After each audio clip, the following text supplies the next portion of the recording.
Hi, welcome to my channel.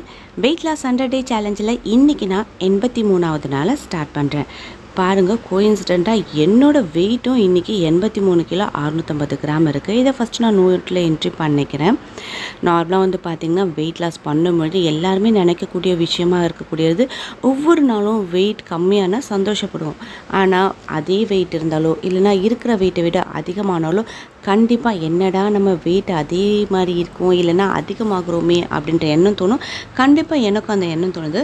அது மட்டும் இல்லாமல் நிறைய சிஸ்டர் வந்து கமெண்ட்டில் சொன்னது காரணம் என்னன்னு பார்த்தீங்கன்னா, ஃபஸ்ட்டு வெயிட் எல்லாருக்குமே ஒரு 5லேருந்து 6 கிலோ வந்து கடகடன் தான் குறையும். அதுக்கப்புறமா உடம்புல இருக்க அந்த மசில்ஸோட வெயிட் ஒரு 4-5 கிலோ அதுவும் கொஞ்சம் ஈஸியாக குறையிற மாதிரி தான் இருக்கும்.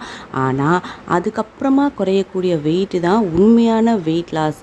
அது வந்து சீக்கிரமாக குறையாது, கொஞ்சம் கொஞ்சமாக தான் குறையும். ஆனால் அதுதான் உண்மையான வெயிட் லாஸ் அப்படின்னு சொல்லிட்டு நிறைய பேர் கமெண்ட்டில் சொன்னீங்க. கண்டிப்பாக அது உண்மையான விஷயம். இவ்வளோ நாள், அதாவது 83 நாளாக நான் வந்து குறைச்சிருக்கிறது வந்து பார்த்திங்கன்னா, என் பாடியில் இருக்க அந்த தண்ணியும் அந்த தேவையில்லாத ஃபேட்டும் தான் வந்து லைட்டாக குறைஞ்சிருக்கு. ஆனால் இன்னும் நான் குறைக்க வேண்டிய விஷயம் நிறையவே இருக்குது. ஆனால் அதுக்காக நான் போடக்கூடிய எஃபெக்ட் அப்படின்றது வந்து பார்த்திங்கன்னா, இது வரைக்கும் ஒரு 50% தான் போட்டிருக்கேன் அப்படின்னு நான் நினைக்கிறேன். அதனால தான் எனக்கு வந்து இன்னும் வெயிட் கொஞ்சம் லாஸ் ஆகாமல் அப்படியே இருக்குது அப்படின்றத நான் கண்டிப்பாக உணர்கிறேன். இன்னும் ஒரு சில சிஸ்டர்ஸ் என்ன சொல்லியிருந்தாங்க அப்படின்னா, நீங்கள் சீட் டேன்னு ஒன்று வச்சுக்கோங்க, அப்போ தான் உங்களுக்கு வெயிட் லாஸ்க்கு அது கொஞ்சம் யூஸ்ஃபுல்லாக இருக்கும் அப்படின்ட்டு. என்ன கொஞ்சம் யோசனை பண்ணி பார்த்தேன். ஒருத்தர் 2 பேர் சொன்னால் பரவாயில்ல, ஆனால் நிறைய பேர் வந்து இதே விஷயத்த சொல்கிறாங்கன்னு வந்து கண்டிப்பாக அதை நம்ம ட்ரை பண்ணணும். ஏன்னா நம்ம மனசில் அது வந்து சரியா தவறா அப்படின்னும் பொழுது இன்னொருத்தர் வந்து அதை ட்ரை பண்ணி பார்த்துட்டு நீங்களும் அது மாதிரி ட்ரை பண்ணுங்க அப்படின்னா ஒரு முறை ட்ரை பண்ணுறதுல தப்பு இல்லை அப்படின்ட்டு இன்றைக்கி சண்டே, இன்றைக்கி நான் வந்து சீட் டே வச்சுக்கலாம் அப்படின்னு சொல்லிட்டு பிளான் பண்ணியிருக்கேன். ஏன்னா இத்தனை நாள் வந்து ஒவ்வொரு மெயின் ஃபுட்டாக வச்சு நான் வந்து அன்றைக்கி அந்த ஆகாரங்கள்லாம் நான் எடுத்திருக்கேன். இன்றைக்கி ஓகே, நம்ம சிஸ்டர்ஸ்லாம் சொல்லியிருக்காங்க இன்றைக்கி வந்து சீட் டே வச்சுப்போம் அப்படின்னு சொல்லிட்டு மார்னிங் வந்து பார்த்திங்கன்னா சப்பாத்தியும் டாலும் நான் எடுத்துக்கிட்டேன். மார்னிங் எந்த ஒரு ஜூஸுமே நான் குடிக்கல. ஒரு சப்பாத்தி, ஏன்னா எனக்கு அதுக்கு மேலே சாப்பிட்டு பிடிக்கல. இன்னும் வயிறு ரொம்ப ஃபில்லான மாதிரி இருக்குது. ஏன்னா இத்தனை நாள் வந்து ஜூஸ் குடிச்சு பழக்கமாயிட்டு இன்றைக்கி வந்து ஒரு பொருள் மென்று சாப்பிட்றோம் அப்படிங்கும்போது எனக்கு கொஞ்சம் சிரமமாக இருந்ததுனால நான் ஒரு சப்பாத்தியும் கொஞ்சம் டாலும் நான் எடுத்துக்கிட்டேன்.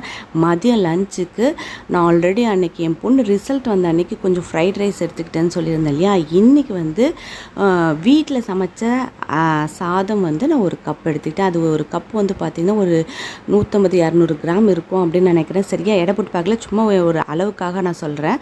அந்த ரைஸுக்கு நான் வந்து பார்த்திங்கன்னா சிக்கன் கிரேவி எடுத்துக்கிட்டேன். சிக்கன் கிரேவிலே அப்படியே பிணைஞ்சு சாப்பிட்ற மாதிரி நான் அதை எடுத்துக்கிட்டேன். அதுக்கப்புறம் நடுவில் வேறு எந்த ஒரு ஜூஸுமே நான் குடிக்கல. அதுக்கப்புறம் வந்து பார்த்திங்கன்னா சாயங்காலம் ஒரு 5:30 மணி இருக்கும். ஓகே, நம்ம வந்து கண்டிப்பாக இன்றைக்கி நைட்டு டின்னருக்கும் எதாவது எடுத்துக்கணும் அப்படின்னு நினச்சிட்டு நான் என்ன பண்ணேன்னு பார்த்தீங்கன்னா, சப்பாத்தி இருந்தது. ஆல்ரெடி காலையில் சுட்ட சப்பாத்தி இருந்தது, சிக்கன் கிரேவியும் இருந்தது, கூட கொஞ்சம் குடமிளகா கட் பண்ணி போட்டு ஆல்ரெடி சுட்டு வச்சுருந்த சப்பாத்தியை குட்டி குட்டியாக கட் பண்ணி போட்டு அது வந்து ஒரு என்ன சொல்கிறது, கொத்து பரோட்டா மாதிரி பண்ணுவாங்க இல்லையா, அது மாதிரி நானே சப்பாத்தியில் பண்ணி நான், ஹரிணி, ராகவ் மூணு பேருமே வந்து அதை வந்து ஒரு 5:30-5:45 மணிக்கிட்ட எடுத்துக்கிட்டோம். ஏன்னா வந்து இத்தனை நாள் வந்து நான் ஒரு 4 மணிக்கு ஏதாவது ஜூஸ் குடிப்பேன், ஏதாவது நிலக்கடலை சாப்பிடுவேன். ஆனால் அதுக்கப்புறமா வேறு எதுவுமே சாப்பிட்டேன்னா நைட்டு வந்து ஜீரக தண்ணி மட்டும் குடிச்சிட்டு தான் நான் படுப்பேன்னு சொல்லியிருக்கேன் இல்லையா. ஆனால் இன்றைக்கி ஃபஸ்ட் டைம் நம்ம வந்து இந்த டே வச்சு டேவாக பண்ணுறோம் அப்படின்றதுனால கொஞ்சம் சீக்கிரமாகவே ஆகாரம் எடுத்துப்போம். ஏன்னா இத்தனை நாள் வந்து நம்ம எதுவுமே திட ஆகாரமாக எடுக்காமல் இருந்துட்டு இன்றைக்கி எடுக்கும்போது வேறு ஏதாவது ப்ராப்ளம் வரப்போகுது அப்படின்றதுக்காக ஒரு 5:45 மணிக்கு வந்து நல்லா இது ஒரு 1/4 கிலோ இருக்க மாதிரி இருந்தது எல்லாமே. அதாவது குடமிளகா, சிக்கன், சப்பாத்தி எல்லாம் அந்த கிரேவி எல்லாம் சேர்ந்து ஒரு 1/4 கிலோ இருக்க மாதிரி அளவு இருந்தது. அதை தான் இன்றைக்கி ஒரு 5:45-6 மணிக்கிட்ட நான் வந்து நைட் டின்னராக எடுத்துக்கிட்டேன்.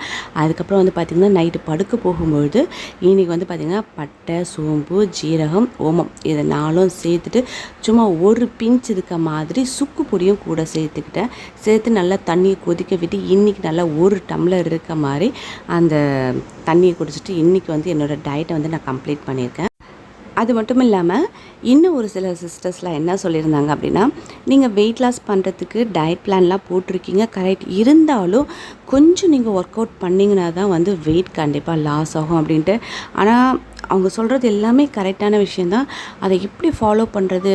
அதுக்கப்புறம் வந்து பார்த்திங்கன்னா இப்போ இந்த ஒரு 10 டேஸாக வந்து என்னோடய வெயிட் லாஸ் ஆகாமல் இருக்கிறத நினச்சி இப்போது இன்னிலேருந்து இந்த சண்டேயிலேருந்து கண்டிப்பாக மற்றவங்கலாம் வந்து 1 மணி நேரம் 2 மணி நேரம்லாம் வேணால் ஒர்க் அவுட் பண்ணுவாங்க. என்னால் சத்தியமாக அது மாதிரி பண்ணவே முடியாது. ஆனால் கண்டிப்பாக ஒரு 1/4 மணி நேரம் ஒதுக்க முடியும். அது வந்து என்னால் இல்லைன்னு சொல்லவே முடியாது. ஏன்னா 1/4 மணி நேரம் அப்படின்றது எனக்கு ஒரு பெரிய விஷயமா தெரியல. கண்டிப்பாக ஒரு 1/4 மணி நேரம் இன்னிலேருந்து நான் சின்ன சின்ன ஒர்க் அவுட் நான் பண்ண தான் போகிறேன். ஏன்னு வச்சுக்கோங்க, எல்லாரும் சொல்கிறது ஒரு நல்ல விஷயம். அதாவது ஒர்க் அவுட் பண்ணுறதுனால வெயிட் லாஸ் ஆகுன்றதுக்காகலாம் கிடையாது. ஒர்க் அவுட் பண்ணுறதுனால என்னோடய பாடி ஷேப் வந்து கொஞ்சம் கரெக்டாக இருக்கும், மெயின்டைன் பண்ண முடியும். ஏன்னா உங்ககிட்ட வந்து இப்போ நான் சொல்கிறேன், இன்றைக்கி நான் 1 மணி நேரம் பண்ணுறேன் அப்படின்ட்டு நாளைக்கு நான் 1/4 மணி நேரம் பண்ணேன் அப்படின்னா அது நான் என்ன சீட் பண்ணிக்கிற மாதிரி. ஆனால் நான் இன்றைக்கி ஒரு 1/4 மணி நேரம் பண்ணுறேன்னா கண்டிப்பாக நாளைக்கு ஒரு 1/4 மணி நேரம் கண்டிப்பாக என்னால் ஒதுக்க முடியும். அப்போ வந்து நான் அதை கரெக்டாக மெயின்டைன் பண்ணுவேன் அப்படின்றதுக்காக இந்த சண்டேலேருந்து டெய்லி நான் ஒரு 1/4 மணி நேரம் எனக்கு தெரிஞ்ச சின்ன சின்ன எக்ஸசைஸ் நான் பண்ண தான் போகிறேன். ஏன்னா இன்னும் ஒரு 17 நாள் இருக்கு இல்லையா என்னோடய 100 டே சேலஞ்ச் கம்ப்ளீட் பண்ணுறதுக்கு. ஓகே, இந்த சின்ன ஒர்க் அவுட் எனக்கு என்ன பலன் தருது அப்படின்றதையும் நான் உங்களோட ஷேர் பண்ணிக்கிறேன். சிஸ்டர்ஸ், நீங்கள் சொன்ன மாதிரி நான் சீட் டே கரெக்டாக மெயின்டைன் பண்ணியிருக்கேனா அப்படின்றத சொல்லுங்கள். ஏன்னா எனக்கு இப்படி தான் பண்ணணுமா அப்படின்றது எனக்கு கரெக்டாக தெரியல. இல்லை இன்னும் இது கூட வேறு ஏதாவது பொருட்கள் சேர்க்கணுமா அப்படின்றத நீங்கள் மென்ஷன் பண்ணிங்கன்னா வீக்லி ஒன்ஸ் வந்து நான் சீட் டே பண்ணும்போது அதை நான் வந்து ஆட் பண்ணிக்கிறேன். கண்டிப்பாக என்னோடய வெயிட் லாஸ் பிளானில் நாளையிலேருந்து ஒரு சின்ன சேஞ்ச் இருக்கும் அப்படின்னு நான் மனசுக்குள்ளே நினைக்கிறேன். ஏன்னா ஒரு 1/4 மணி நேரம் நான் ஒர்க் அவுட் பண்ணுறதுக்காக நான் ஒதுக்குறேன் அப்படின்னும்பொழுது கண்டிப்பாக ஒரு சின்ன மாற்றம் இருக்காதா அப்படின்ற ஒரு எண்ணம். ஓகே, நாளைக்கு வீடியோவில் உங்களோட நான் அதை ஷேர் பண்ணிக்கிறேன். இன்றைக்கி இந்த வீடியோ உங்களுக்கு பிடிச்சிருந்தது அப்படின்னா உங்கள் ஃப்ரெண்ட்ஸோட ஷேர் பண்ணுங்கள். இதற்கு நீங்கள் சப்ஸ்கிரைப் பண்ணாத வியூவர்ஸாக இருந்தால் சப்ஸ்கிரைப் பண்ணி பக்கத்தில் இருந்த பெல் ஐக்கானும் கிளிக் பண்ணிங்கன்னா ஃப்யூச்சரில் வரக்கூடிய எல்லா வீடியோஸ் நோட்டிஃபிகேஷனும் உடனுக்குடனே கிடைக்கும். தேங்க்யூ.